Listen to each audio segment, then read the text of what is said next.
अवधूत चिंतन श्री गुरुदेव दत्त स्वामी महाराज की जय. छत्रपती शिवाजी महाराज की जय. श्री स्वामी समर्थ. आज मी आपल्याला आपली कुंडली चार्ज कशी करायची. प्रत्येकाची जन्म कुंडली असते, जन्म लग्न कुंडली आहे प्रत्येकाची. तर ती जन्म लग्न कुंडली गणपतीमध्ये कशी चार्ज करायची त्याच्याबद्दल मी आज पूर्ण माहिती सांगणार आहे. ज्यांना मनामध्ये श्रद्धा असेल त्यांनीच करावं. याच्यामध्ये 1 रुपया पण खर्च लागणार नाही. आपण चॅनलवर पहिल्यांदा आला असेल तर अवश्य सबस्क्राईब करा, म्हणजे येणारे नवीन व्हिडिओ श्री स्वामी समर्थ महाराजांचे गुरुचरित्राचे आणि नवनाथ पारायणाबद्दल माहिती भेटेल. आपली प्रत्येकाची जन्मलग्न कुंडली असते. प्रत्येकाने बघा आपली कुंडली काय आहे, आपल्या कुंडलीमध्ये किती ग्रह आहे. ही जन्मलग्न कुंडली आहे. एक चंद्र लग्न असेल, सूर्य लग्न असेल. आपली जन्मलग्न कुंडली आहे ती जी आहे ती काय करायची. गणपती बाप्पा जेव्हा बसतात, आता अनंत चतुर्थी आहे, आता आपल्याकडे जे 2-4 दिवस राहिलेले आहेत त्याच्यामध्ये काय करायचं. एक पांढरा ब्लँक पेपर घ्या. लाल पेनाने आपली जन्मकुंडली जन्मलग्न कुंडली जी आहे ती जशी तशी लिहायची.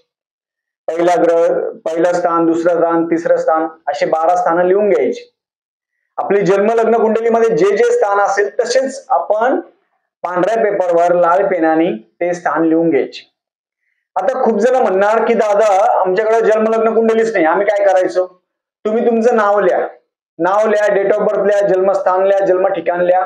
आणि ज्यांच्याकडे जन्मलग्न कुंडली असेल त्यांनी काय करायचं, पांढऱ्या पेपरवर लाल पेनाने जन्मलग्न कुंडली लिहायची, पूर्ण लिहायची. आपलं नाव लिहायचं. पहिले श्री गणेशाय नमः, नंतर आपलं नाव लिहा. जन्मलग्न कुंडली आपण स्वतः तयार करा, आपल्या हाताने लाल पेनाने लिहायचं.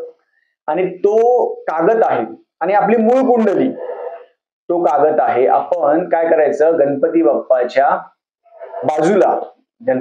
बाजूला आपण ते जे पांढऱ्या कागदावर लाल पेनाने जी कुंडली लिहिली ती आणि मूळ कुंडली ते दोन्ही पण गणपती बाप्पाच्या बाजूला ठेवायचं.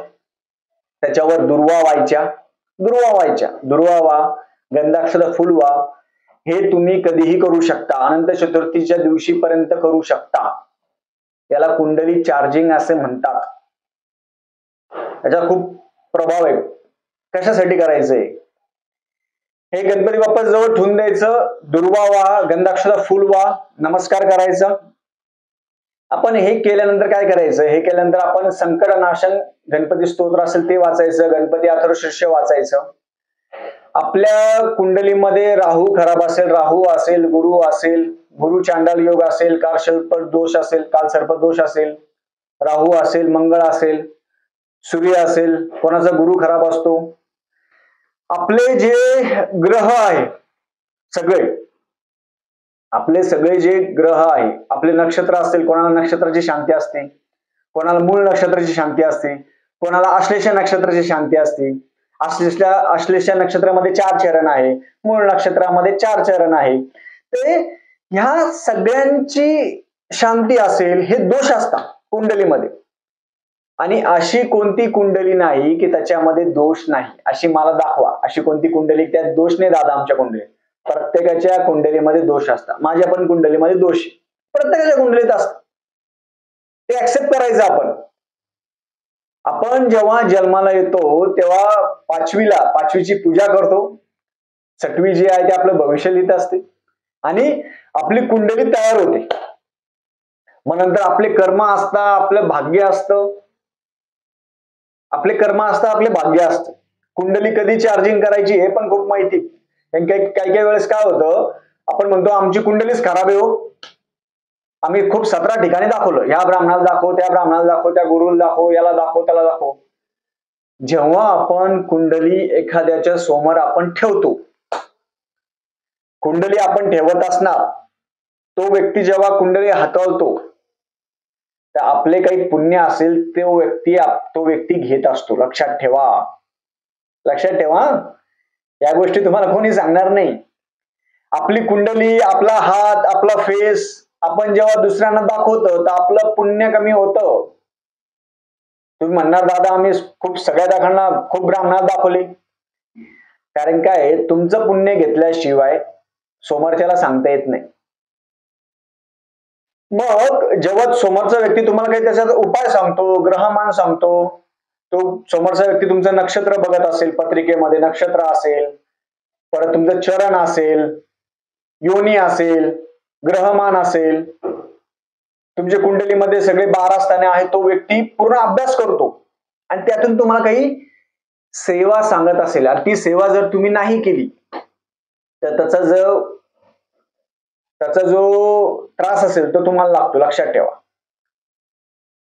कधीही कधीही लक्षात ठेवा, आयुष्यभर लक्षात ठेवा.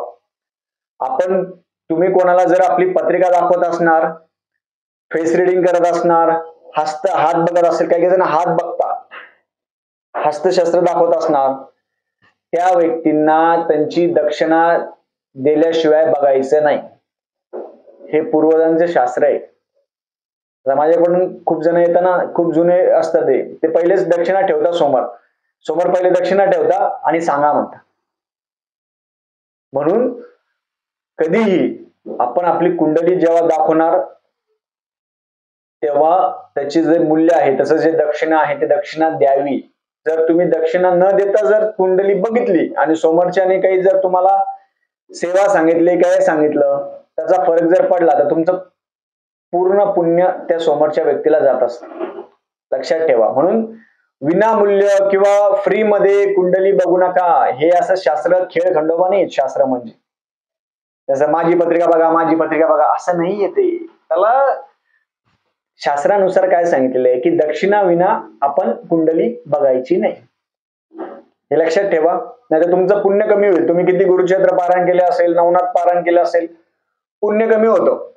म्हणून जास्त लोकांना आपली पत्रिका दाखवायची नाही. त्या पत्रिकेच्या भानगडीत जास्त पडायचं नाही. जास्त लोकांना पत्रिका दाखवू नका.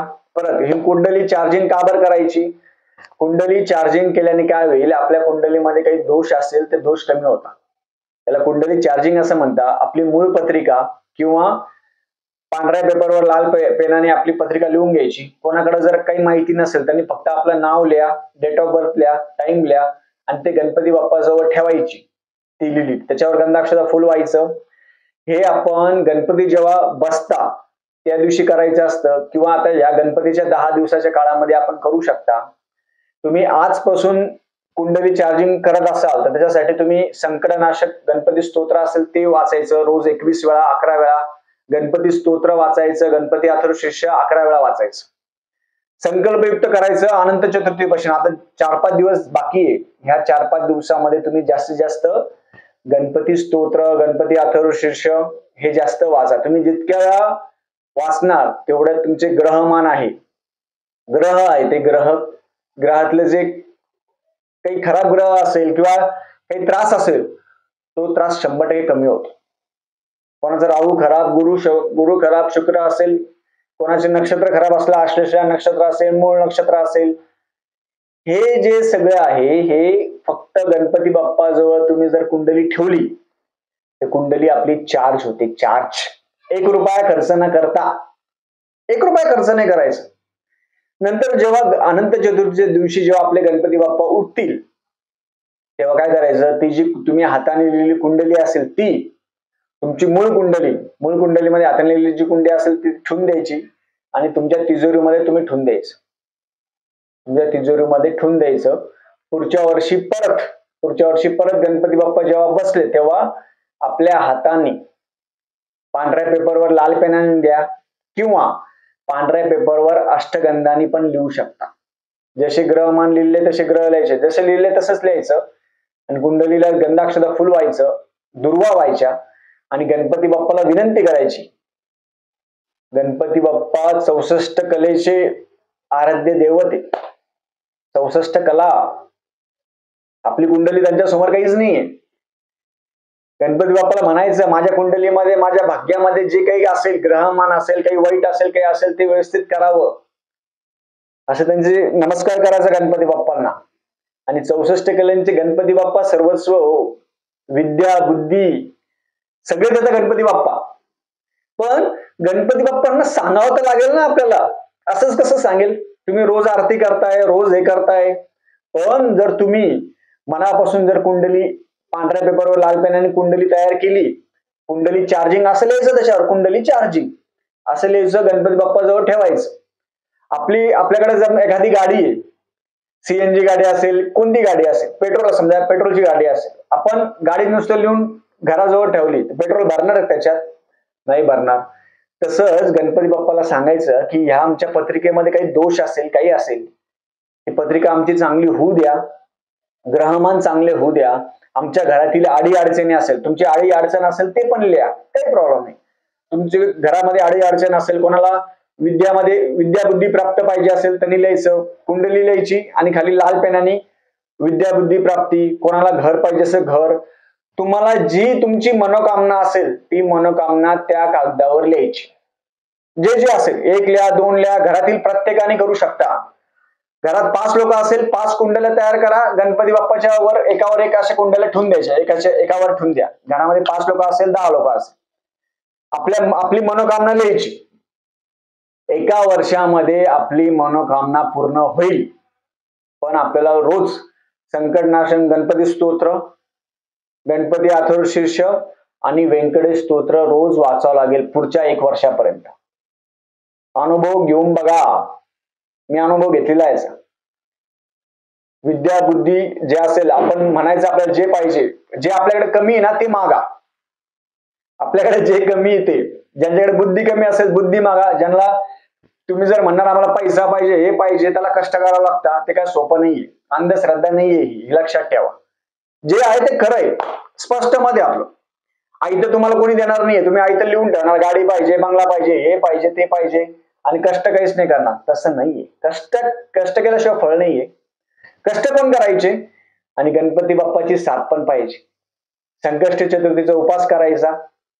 संकष्टी चतुर्थी दिवशी काय करायचं, आपली जी मूळ कुंडली आपण तिजोरीत ठेवली असेल, लाल पेनाने लिहिली असेल, तीच कुंडली संकष्टी चतुर्थीच्या दिवशी आपण गणपती बाप्पाजवळ ठेवायची. परत 1 दिवस ठेवायची, परत आपल्या तिजोरीत ठेवायची.